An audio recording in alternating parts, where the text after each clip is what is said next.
Generally सुबह की चाय में शुगर ना हो तो चाय अधूरी लगती है। स्कूल में स्पोर्ट्स पीरियड के बाद टीचर्स बोलते हैं ग्लूकोज वाटर पी लो, तुरंत एनर्जी आ जाएगी।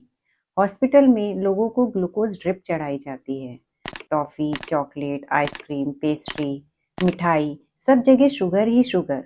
तो सवाल ये है, क्या शुगर हमारे लिए इतनी जरूरी है या धीरे धीरे ये हमें नुकसान पहुंचा रही है? Hello friends, welcome to Knowledge Hub by Dr. Disha Jain, the place where science becomes simple and fun. Sugar क्या है? शुगर कुछ और नहीं, बस एक तरह का कार्बोहाइड्रेट है जो हमें इंस्टेंट एनर्जी प्रोवाइड करता है। बेसिकली ये 3 टाइप्स के होते हैं। मोनोसैकेराइड जो सबसे सिंपलेस्ट शुगर है, यानी मान लीजिए एक परिवार में सबसे छोटा बच्चा, जैसे ग्लूकोज, फ्रक्टोज, गैलेक्टोज। डाइसैकेराइड दो बच्चे मिलकर के आपस में एक जोड़ी बना लेते हैं, यानी दो मोनोसैकेराइड मिलकर के डाइसैकेराइड बनाते हैं। सुक्रोज, लैक्टोज, माल्टोज, पॉलीसैकेराइड ये बड़े परिवार की तरह होते हैं जिसमें बहुत सारे मोनोसैकेराइड्स आपस में जुड़े हुए होते हैं, जैसे स्टार्च, सेलुलोज, ग्लाइकोजन। शुगर कहाँ कहाँ मिलती है?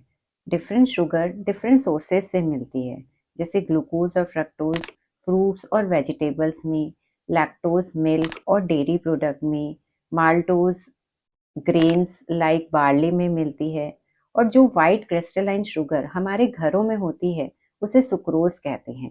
वो शुगर कैन और शुगर बीट में मिलती है। शुगर बॉडी में क्या करती है? शुगर हमारी बॉडी को इंस्टेंट एनर्जी प्रोवाइड करती है। ये बॉडी में जाकर ऑक्सीजन से रिएक्ट करके कार्बन डाइऑक्साइड, वाटर और एनर्जी देती है। कार्बन डाइऑक्साइड रेस्पिरेशन के थ्रू बाहर निकल जाती है और energy brain, nervous system, RBCs में फ्यूल के जैसे काम में आ जाती है। लैक्टोज शुगर जो मिल्क और डेयरी प्रोडक्ट में मिलती है, हमारे अंदर प्रेजेंट एक एंजाइम लैक्टेज की प्रेजेंस में ग्लूकोज और गैलेक्टोज में ब्रेकडाउन हो जाती है। ये ग्लूकोज ही एनर्जी का मेन सोर्स है, लेकिन कुछ लोगों में ये एंजाइम नहीं होता। इस कारण वो डेयरी प्रोडक्ट को डाइजेस्ट नहीं कर पाते। इसे ही लैक्टोज इंटॉलरेंस कहते हैं। केक, कुकीज, आइसक्रीम में टेस्ट, कलर और टेक्सचर के लिए यूज की जाती है। जैम और जेलीज में एक्स्ट्रा शुगर डाली जाती है क्योंकि ये प्रिजर्वेटिव्स के जैसे यूज होती है और बैक्टीरिया, मोल्ड, ईस्ट को ग्रो नहीं होने देती। इसीलिए जैम को फ्रिज के बाहर रखने पर भी वो खराब नहीं होती। मेडिसिन में भी यूज होती है उनके टेस्ट को बेटर बनाने के लिए। बॉडी में एक्स्ट्रा शुगर का क्या होता है?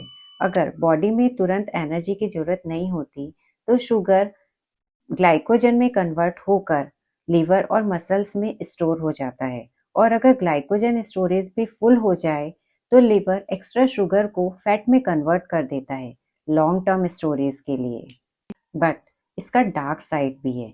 एक्सेसिव शुगर लेने से फैट हो जाता है, ओबेसिटी आ जाती है, टाइप 2 डायबिटीज का रिस्क बढ़ जाता है, हार्ट डिजीज हो जाती है, फैटी लिवर हो जाता है, और ये हमारे माउथ में बैक्टीरिया के साथ मिलकर एसिड प्रोड्यूस करता है, जिसके कारण कैविटी हो जाती है और टूथ डिके भी हो सकता है।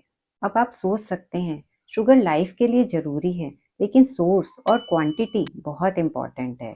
नेचुरल शुगर मिलती है फ्रूट्स, वेजिटेबल, मिल्क और डेयरी प्रोडक्ट से।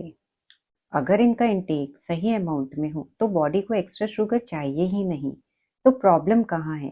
प्रॉब्लम है प्रोसेस शुगर, जो केक, पेस्ट्री, आइसक्रीम, चॉकलेट में मिलती है। इनमें शुगर बहुत ज़्यादा होती है, लेकिन विटामिन, मिनरल, फाइबर्स नहीं होते। इसलिए इन्हें कहते हैं एम्प्टी कैलोरीज। टेस्ट में स्वीट, लेकिन बॉडी के लिए यूजलेस। तो अब डिसीजन आपके हाथ में है, ऐसी शुगर जो केवल टेस्ट दे या ऐसी शुगर जो एनर्जी और न्यूट्रिशन दे। याद रखिए, शुगर बुरी नहीं है, उसका ओवर यूज बुरा है। ये वीडियो सिर्फ जनरल अवेयरनेस के लिए है। किसी भी मेडिकल कंडीशन में अपने डॉक्टर से सलाह जरूर लें, और अगर आपको मेरी इन्फॉर्मेशन अच्छी लगे तो please like, share and subscribe my channel. Bye bye.